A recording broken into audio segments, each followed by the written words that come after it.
Alrighty, in this video we're gonna talk about something completely different than green screening and animation through keyframes and stuff like that. We're gonna do good old-fashioned stop motion, where we have captured a lot of still footage like these. We have 105 JPEG files captured with my phone, and each of those sort of shows the progression of a short story here.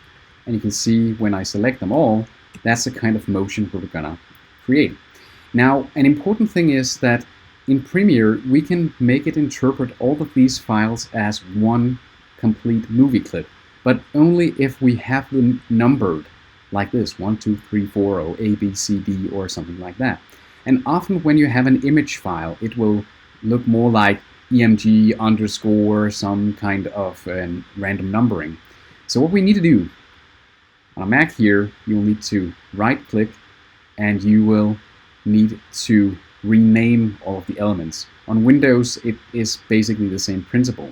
On Mac, you'll get something like this, and what you will need to do here is maybe either to just make a space, so it's just a blank space, and then start with a number, or maybe just call it picture or whatever. I'm just using a space here. I'll press it like that. Whenever you do this, it will be renamed like something that I have here. Having that done, we can go back into Premiere, press Import to start, and on our desktop you should be able to find the stop motion intro. And you can see in here now we have all the images. So of course I could just go back and I could import the entire folder here like this, but then I would have to select each and every of these image files individually and put them into the timeline, which would take forever. So instead, we can delete this one, and we can use a trick Premiere has. So when I select my first JPEG file, I have down here an options menu. When I press that, I can select this option called Image Sequence. When I select that and I press Import, basically it tells Premiere to interpret all numbering as one long movie clip. So now you can see if I double click here, you can see I have a very, very long but also very, very fast clip with all the image files. Now, this image file is a wee bit too long here, or too fast, I'm sorry. So this is of course because that right now you can see that the frame rate, the rate of showing the images, is 25 frames per second. That is very much akin to normal video. But I only made 105 photos. So that would only come to 4 seconds, and this is a bit longer. So what we can do here is to make it a bit more rough, but also a bit more watchable. So from selecting this clip up here in the project folder, I can go up into clip. Up here on top, you have this selection of clip, and we have the option of modify. And when we select modify, I can ask Premiere to interpret footage. This one here, clip, modify, interpret footage. And I can actually make it assume up here on top a different frame rate. So I might want to do 1 frame per second might be a bit too slow. So I could of course start by saying, okay, let's lower it to around half, so 12 frames per second. And you can see instantaneously now the video will take 8 seconds. Let's try to press OK down here. And you can see now, if I select again, the video is definitely slower, but it's still a wee bit too fast. So I can just go up again on my clip, modify, interpret footage, and maybe say, let's say, go all the way down to 5 frames per second. Now you can see we have a 20-second clip suddenly. That might actually be something that we would like to do. So something like that. Let's see, how does it look then? This is more like it. Even though the motion is rough, we sort of get the idea. This guy is finding his device, he's scanning, and suddenly his true love arrives, and they just throw all their digital noises and they just live happily ever after. So now I essentially have one clip that I can, as we've done before, drag down into the timeline, and I now create a short video file here. And it actually just works like a normal file. Of course, I can then begin to edit it, because we can see here I recorded this inside a white box, so I've got some nasty edges here. So maybe we'll just wanna remove these with a cropping effect. So just drag the crop, like we've done so many times before, up in the effects control, and just deselect this, and maybe also deselect from the right. That, and from the button we sorted at one point, you can see here my finger has actually snuck its way into the video, so we need to sort of delete up until my finger is gone. And for visual purposes we could also of course delete from the top, but we don't need that because we also just want to quickly apply our Alt key down here from below, and because this one is much more uniform in its color than the one with the real actors, we only need to press once, select the aggressive motion, no, actually we didn't, and then adjust it accordingly, like that. So now we have something that actually works rather nice. Because it is so filled with contrast with these white characters, maybe we don't even need a background. So we can just have our story take place like this. But you can see now it looks a bit strange because our actor is actually coming from nothingness here. So we will do this small adjustment by now taking our video layer, just move it down here, like that. So again, now we have some kind of very classic, very simple story told here with these two come up, say hi, and everything is nice. But now, maybe we actually wanted it to last a bit longer, so we sort of could get a hang of that this stuff is happening right here. There are multiple things we can do. First thing is that we could make what we call a frame hold, so we can essentially tell Premiere that this should be a single still image that could be frozen in time. And we can also do that with video, but I'm going to show it to you here in stop motion. So if we drag here, we can zoom in, dragging here. I will just select this very last clip here, very last one. And I'll use this razor tool, the one found when we had our window, and we have the tools. This one should pop up. And we have this razor tool. And I can select that, and I can select down on our timeline. You can see here, when I click then, I actually got a small independent clip now in the end. And if I right-click on this one, right-click on this very small one, maybe you need to zoom in to see it, I have the option around the middle of saying Add Frame Hold. And when I do that, I can actually just move my marker here until it becomes red. Whoops. Like that. Okay, couldn't do that. We just need to frame. Oh.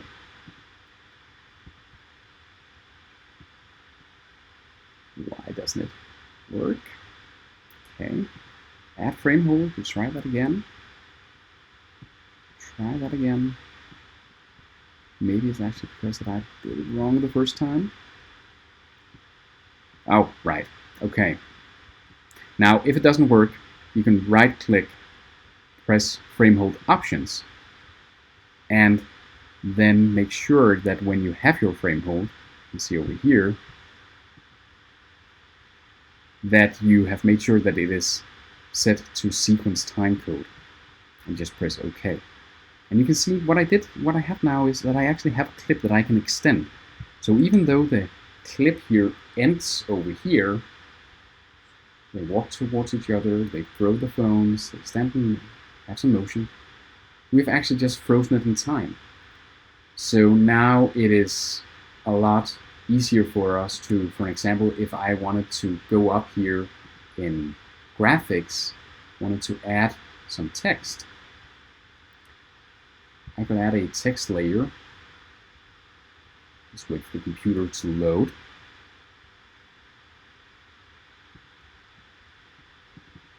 And I could write love is in the air, like that. And I could move this if I wanted to. So again, of course, we can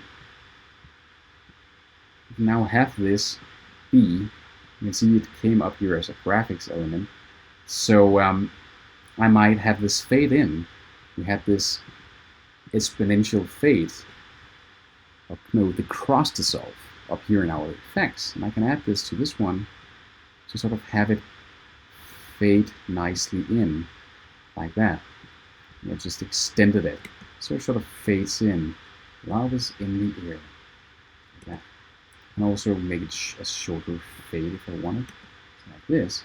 You can see now it faded in, and maybe we want it to sort of dip to black in the end. Just make it a bit faster, like that. Again, select the effect, make it shorter. So you can see now it comes up the text, and it is dipped to black again. Very nice. So now we have the video, we have added stop motion, but of course we could do this in multiple ways. You could also say, okay, at this point where he actually scans, maybe I wanted that to be a bit longer, then I could just use the razor to select parts of the middle of that clip before the lady arrives. And then I could actually also just right click on this little clip here, and like that, I could right click on it and say speed duration, for example, and I could just add, okay, let this one be only half speed. When you do this, when you select your right click, when you right click and use speed duration in the middle of a clip where you have added other stuff, it is really important that when you extend it or descend it, that you actually press this one called ripple edit. That will make sure that it actually pushes all the rest to the right. When I press this one, you can see now we've made this clip twice as long. So now the scanning here is a lot slower, and then it speeds up again when our lady arrives. But you can do this with any clip. You can also make it run faster in this way. Speed duration, and we could say, okay, 150% ripple edit, and you can see it became instantaneously quicker. You can do this with the stop motion, and you can do it with video too. So either that, or if you want to freeze frame, you just cut out a small element and you use the frame hold instead.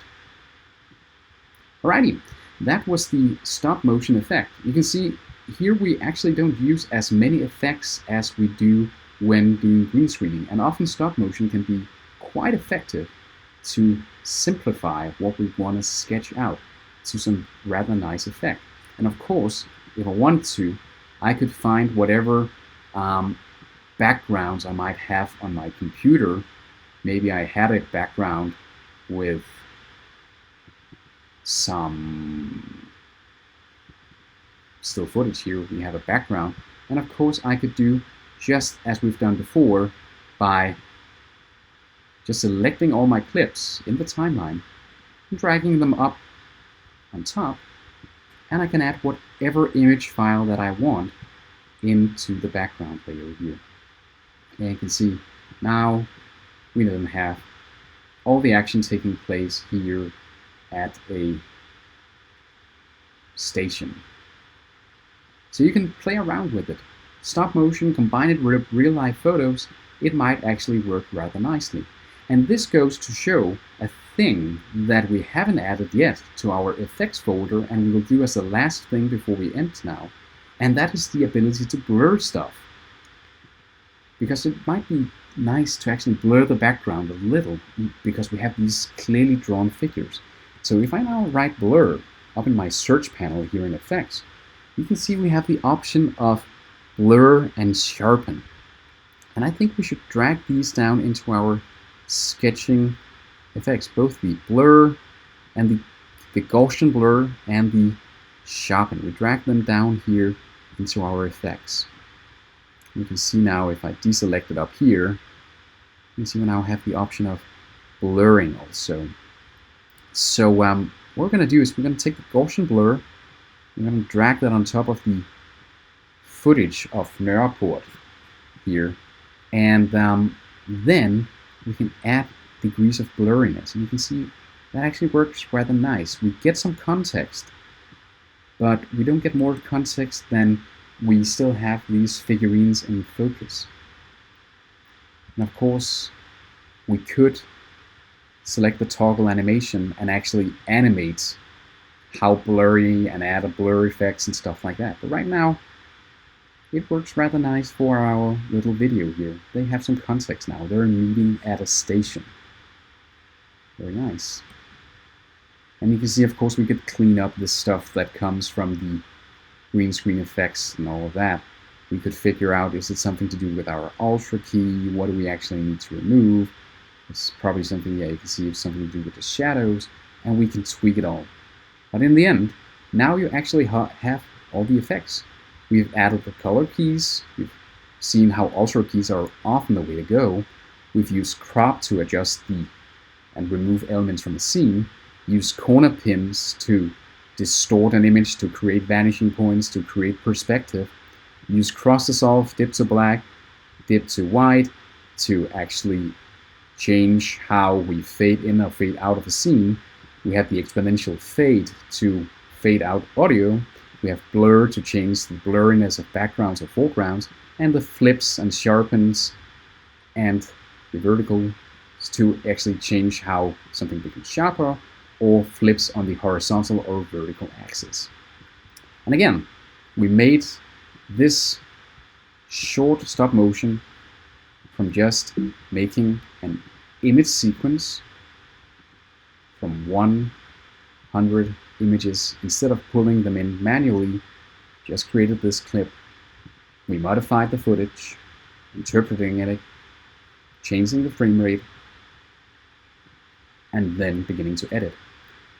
So that's the basics of stop motion, and that actually completes our series of 4 small introductions to video and animation based sketching in Adobe Premiere.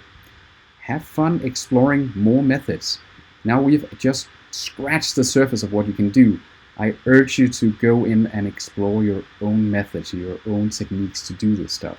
One thing we haven't even touched upon is that you can of course also go up here in File, say New, and then you can create your own different titles, up in Legacy titles. You see here, whoops. And often these go quite well in stop motion.